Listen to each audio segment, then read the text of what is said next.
marché support, qui est pour nous le marché automobile, connaît un ralentissement tel celui qu'on constate, qui était pour une part prévisible, hein, puisque tous les mécanismes de prime à la casse, etc., ont provoqué des anticipations de consommation, n'ont pas créé de marché pour autant. Si, derrière les primes à la casse, on avait eu une reprise économique, on n'aurait pas souffert. Mais comme malheureusement, on s'est pris anticipation de consommation du fait de la prime à la casse, puis aggravation de la crise économique, alors là, on s'en prend...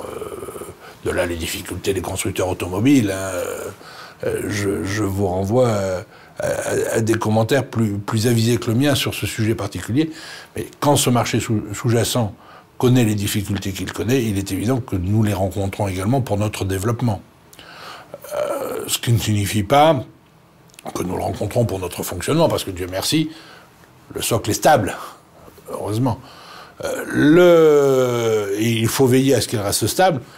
Et je dirais même qu'en période de difficulté économique, même si c'est un paradoxe, je pense qu'il serait prudent de conseiller de plutôt renforcer ces protections que de les diminuer, parce que le coup du sort peut être beaucoup plus violent dans des périodes difficiles que dans des périodes plus heureuses. Bon, on essaye de s'adapter le plus possible aux évolutions, aux modes de consommation, justement pour permettre à chacun d'avoir la couverture la mieux adaptée à son cas. Vous êtes aussi président de la Spheren, qui est un regroupement d'assureurs mutualistes. Quel est le rôle de cette instance? Le rôle de la SGAM Spheren, c'est d'avoir un cadre général pour des coopérations, des travaux en commun que nous menons avec nos amis de la Massif et de la Maïf, dans la perspective d'améliorer globalement ce qu'il est convenu d'appeler les positionnements qui sont plutôt des positionnements back-office. Cette année 2013 voit par exemple le déploiement de Spheren Réparation, qui est une société qui est dédiée au conventionnement de réseaux d'experts et de réparateurs automobiles.